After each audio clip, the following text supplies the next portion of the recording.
വേണ്ടി തന്ത്രിയുടെയും മേൽശാന്തിയും അവർ പകർന്ന ആ തീനാളം അത് ഇങ്ങോട്ടേക്ക് കൊണ്ടുവരികയാണ്. അത് മേൽശാന്തി ആണ് ആ ദീപം പകർന്നത്. തന്ത്രിയുടെ നേതൃത്വത്തിൽ മേൽശാന്തി അവരുടെ സാന്നിധ്യത്തിൽ ദീപം പകർന്നു. അതിങ്ങോട്ടേക്ക് കൊണ്ടുവരുന്നു. ശ്രീകോവിൽ നിന്ന് വരുന്ന ദീപനാളം അത് ക്ഷേത്ര തിടപ്പള്ളിയിൽ ആ ദീപം പകർന്നു. അതേ ദീപം തന്നെയാണ് സഹമേൽശാന്തിക്ക് കൈമാറുന്നത്. സഹമേൽശാന്തി വലിയ തിടപ്പള്ളിയിൽ ദീപം കൊളുത്തിയതിനു ശേഷം ക്ഷേത്രത്തിന് മുൻവശത്ത് ഒരുക്കിയിട്ടുള്ള പണ്ടാര അടുപ്പിനടുത്തേക്ക് എത്തുകയാണ്. ദൃശ്യങ്ങളിൽ കാണാൻ കഴിയുന്നുണ്ട്. ഏറ്റവും പ്രധാനപ്പെട്ട ഈ പൊങ്കാല ഉത്സവത്തിൽ, ഈ പൊങ്കാല ചടങ്ങിലെ ഏറ്റവും പ്രധാനപ്പെട്ട നിമിഷത്തിലേക്കാണ് കടന്നിരിക്കുന്നത്. ഇപ്പോൾ ഈ ഒരു നിമിഷത്തിന് വേണ്ടിയുള്ള കാത്തിരിപ്പായിരുന്നു. കഴിഞ്ഞ ഒരു വർഷമായി ഭക്തലക്ഷങ്ങൾ കാത്തിരുന്നത് ഈ നിമിഷത്തിന് വേണ്ടിയായിരുന്നു. നമുക്കിവിടെ കാണാൻ കഴിയുന്നുണ്ട്. മേൽശാന്തി ഉൾപ്പെടെ മേൽശാന്തി ഉൾപ്പെടെയുള്ളവരാണ് ഈ ദീപനാളവുമായി വരുന്നത്. ഒപ്പം ക്ഷേത്രം ട്രസ്റ്റ് ഭാരവാഹികൾ ഈ ചടങ്ങിന് സാക്ഷ്യം വഹിക്കാനായി വിവിധ രാഷ്ട്രീയ പാർട്ടി പ്രതിനിധികൾ എത്തിയിട്ടുണ്ട്. അവർക്ക് സ്ഥിരമായി ഇങ്ങോട്ടേക്ക് എല്ലാ വർഷവും എത്തുന്നവർ തന്നെയാണ്. ഒപ്പം ഭക്തരുടെ കാര്യമാണ് ഏറ്റവും എടുത്തു പറയേണ്ടുന്നത്. അവർ എപ്പോഴാണ് തങ്ങളുടെ അടുപ്പിലേക്ക് അടുപ്പിലേക്ക് തീ പകർന്നു കഴിഞ്ഞിരിക്കുന്നു. ഇപ്പോൾ അതിന്റെ ആ ദൃശ്യങ്ങൾ പ്രേക്ഷകർക്ക് കാണാൻ കഴിയുന്നുണ്ട്. ചെണ്ടമേളം മുഴങ്ങുകയാണ്. കതിനാവെടി, ഇതാണ് സൂചന. ഇപ്പോൾ ഭക്തലക്ഷങ്ങൾക്ക് അവരുടെ അടുപ്പുകളിലേക്ക് തീ കത്തിക്കാനുള്ള സമയമാണ്.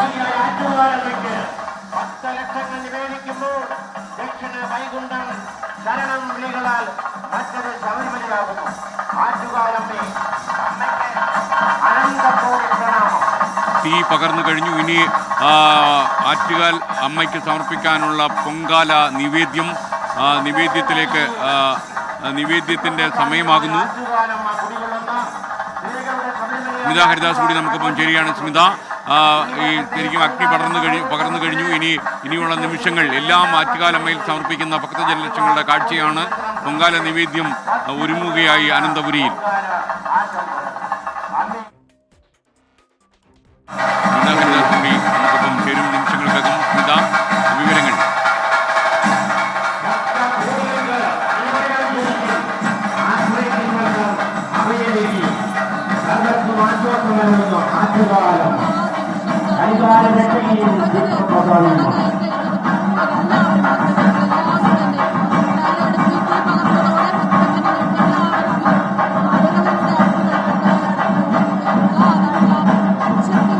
അനുജ രാജേഷ് കൂടി നമുക്കൊപ്പം ചേരുന്നു. അനുജ, യഥാർത്ഥത്തിൽ ആറ്റുകാൽ പൊങ്കാല പ്രമാണിച്ചുള്ള നിവേദ്യം ഒരുങ്ങുകയായി. ലക്ഷക്കണക്കിന് ഭക്തജനങ്ങൾ അനന്തപുരിയിൽ നിവേദ്യം തയ്യാറാക്കുന്ന തിരക്കിലാണ് എന്നെനിക്കറിയാം. അഗ്നി പകർന്നതോടെ അതിന് ഔദ്യോഗികമായി തുടക്കമായി. വിവരങ്ങൾ അനുജ രാജേഷ്.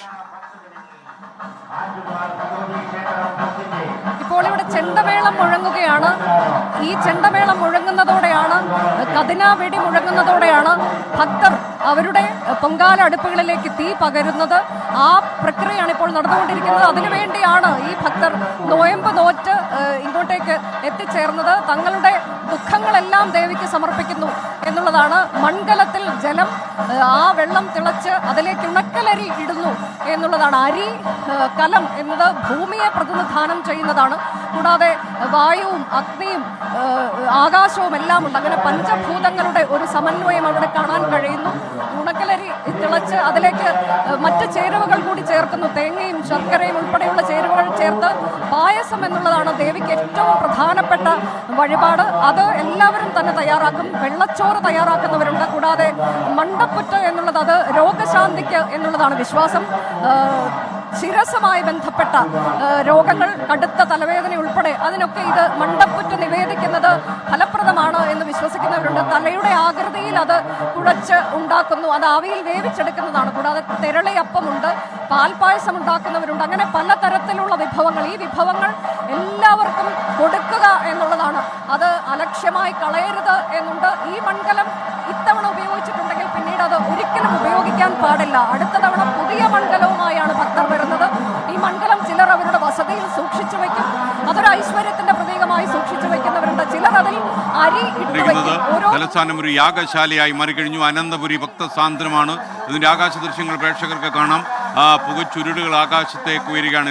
പൊങ്കാല നിവേദ്യം അർപ്പിക്കാൻ നിവേദ്യം തയ്യാറാക്കുക 1:15 ഉച്ച തിരിഞ്ഞ് 1:15 തിരുവനന്തപുരം നഗരത്തിൽ മുഴുവനും പൊങ്കാല അടുപ്പുകളിൽ നിവേദ്യം തയ്യാറാകുന്ന കാഴ്ച. ഇപ്പോൾ ആയിരക്കണക്കിന് ഭക്തജനങ്ങൾ പൊങ്കാല നിവേദ്യം ഉണ്ടാക്കുന്നതിൻ്റെ ദൃശ്യങ്ങളാണ് പ്രേക്ഷകർ ഇപ്പോൾ തത്സമയം ആകാശ ദൃശ്യങ്ങളിലൂടെ കണ്ടുകൊണ്ടിരിക്കുന്നത്. തിരുവനന്തപുരം നഗരം ഒരുപാട് ചരിത്രങ്ങൾ ഉറങ്ങുന്ന ഈ നഗരം ഒരു യാഗശാലയായി മാറുകയാണ്.